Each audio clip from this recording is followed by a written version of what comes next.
नमस्कार, मैं हूं प्रिया और स्वागत है आपका कृषि न्यूज में। चलिए नजर डालते हैं कृषि से जुड़ी सबसे बड़ी खबरों पर। रुक करते हैं पहले हेडलाइंस की ओर। कृषि जागरण की टीम ने केंद्रीय कैबिनेट मंत्री पुरुषोत्तम रूपाला जी से की मुलाकात। झारखंड में सूखे की हालत पर सीएम ने जताई चिंता। राजस्थान में मछली पालकों और पशुपालकों के लिए बड़ा फैसला। हरियाणा के जिलों में लागू की जाएगी फसल विविधीकरण योजना। महाराष्ट्र में एक टॉफी के बराबर रह गया 1 किलो प्याज का दाम। अब खबरें विस्तार से। आज कृषि जागरण की टीम ने केंद्रीय कैबिनेट और मत्स्य पालन, पशुपालन और डेयरी मंत्री पुरुषोत्तम रूपाला जी से की मुलाकात, जिसमें पशुधन डेयरी के विभिन्न पहलुओं पर चर्चा की गई। इसके बाद पुरुषोत्तम रूपाला जी ने अजय मंच के शुभारंभ की सराहना की और कहा कि आने वाले सालों में ये मंच एग्री सेक्टर में परिवर्तन लाएगा। साथ ही कृषि जागरण की टीम ने उन्हें ACF समिट 2023 यानी एग्री स्टार्टअप कोऑपरेटिव और FPO के शिखर सम्मेलन की अध्यक्षता करने के लिए आमंत्रित भी किया। झारखंड में हुई कम बारिश के कारण मंडरा रहे सूखे के संकट को लेकर राज्य के मुख्यमंत्री हेमंत सोरेन ने भी चिंता व्यक्त की। इस बार 51% बारिश की कमी हुई है। इसके कारण राज्य सूखे की तरफ बढ़ रहा है। हेमंत सोरेन ने कहा कि राज्य अभी भी कोरोना महामारी के प्रभाव से ठीक से नहीं उभर पाया है। ऐसे में कम बारिश के कारण किसान बीज की बुवाई नहीं कर पा रहे हैं।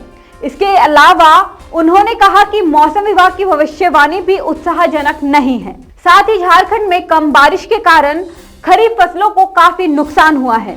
इसे देखते हुए राज्य में फसल राहत योजना शुरू की गई है, जिसके तहत राज्य के किसानों को हुए फसल नुकसान का मुआवजा दिया जाएगा। कृषि मंत्री बादल पत्रलेख ने राज्य के सभी जिलों के अधिकारियों के साथ हुई समीक्षा बैठक में यह फैसला लिया है। एक अहम निर्णय लेते हुए राजस्थान सरकार ने किसानों के साथ मत्स्य पालकों और पशुपालकों को भी 0% ब्याज पर लोन देने के लिए राज्य अधिकारियों को निर्देश दिए हैं। एपेक्स बैंक में सभी केंद्र सहकारी बैंकों के प्रबंध निदेशकों की एक बैठक को संबोधित करते हुए इस संबंध में कोट सहकारिता विभाग की प्रमुख शासन सचिव श्रेया गुहा ने निर्देश दिए। उन्होंने कहा कि ऐसा करने से मछली पालन और पशुपालन के काम में लगे लोगों की जरूरतें पूरी हो सकेंगी। उन्होंने यह भी निर्देश दिया कि ज्यादा से ज्यादा नए सदस्य किसानों को फसली ऋण से जोड़ा जाए।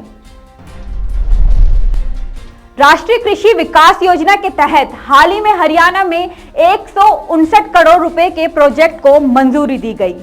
चीफ सेक्रेटरी संजीव कौशल की अध्यक्षता में राज्य स्तरीय अनुमोदन समिति ने यह मंजूरी दी। इस क्रम में फसल विविधीकरण के लिए 38.50 करोड़ रुपए देने पर मुहर लगाई गई। प्रदेश में मक्का उगाने वाले किसानों को 2400 रुपए प्रति एकड़ और दलहन फसलों के लिए 3600 रुपए प्रति एकड़ प्रोत्साहन राशि देने का फैसला लिया गया, क्योंकि सरकार दलहनी और तिलहनी फसलों को बढ़ावा देने की कोशिश में जुटी हुई है।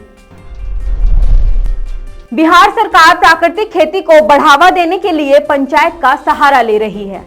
राज्य का ज्यादातर इलाका ग्रामीण है, वहीं ग्राम पंचायत के प्रतिनिधि ग्रामीणों के बीच के होते हैं और उनसे किसानों का रोज का सरोकार होता है। गांव-गांव तक पहुंच और किसानों से जुड़े रहने का लाभ बिहार सरकार प्राकृतिक खेती को बढ़ावा देने में लेना चाहती है। इसी को लेकर पंचायत के प्रमुख जनप्रतिनिधि यानी मुखिया से सरकार प्राकृतिक खेती के महत्व को किसानों से समझाने के लिए कह रही है। इस काम के लिए मुखिया को प्रशिक्षण देने का काम भी शुरू कर दिया गया है।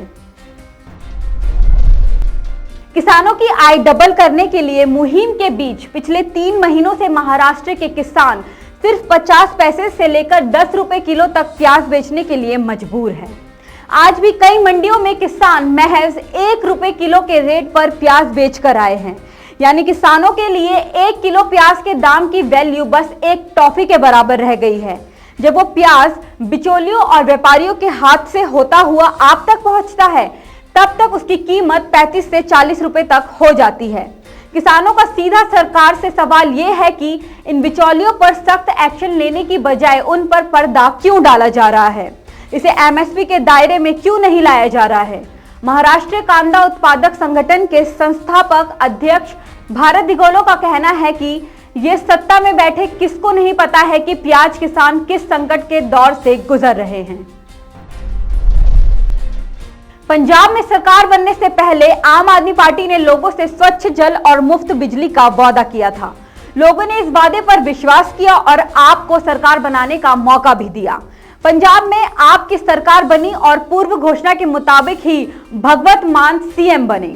सरकार बनने के बाद मुफ्त बिजली का वादा तो पूरा किया गया, लेकिन यदि साफ पानी की बात की जाए तो ये अभी भी दूर की कौड़ी दिखाई दे रही है, क्योंकि हाल ही में पेट में असहनीय दर्द के चलते मुख्यमंत्री भगवत मान को मंगलवार रात को एक निजी अस्पताल में भर्ती कराया गया था।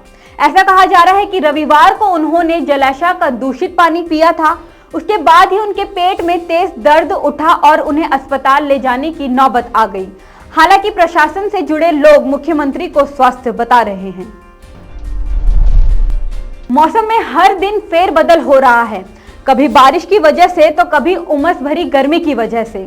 इस बार का मॉनसून लोगों के लिए सुकून लेकर तो नहीं आता दिख रहा, बल्कि चिपचिपी गर्मी जरूर महसूस करवा रहा है।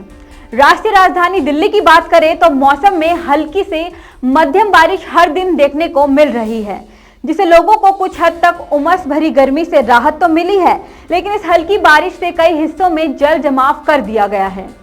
साथ ही उत्तर प्रदेश की राजधानी लखनऊ में अगले कुछ घंटों में बादलों की गरज के साथ हल्की से मध्यम बारिश होने की संभावना है। आज के लिए बस इतना ही, लेकिन ऐसे ही अधिक जानकारी के लिए बने रहिए हमारे यानी कृषि जागरण के साथ। धन्यवाद।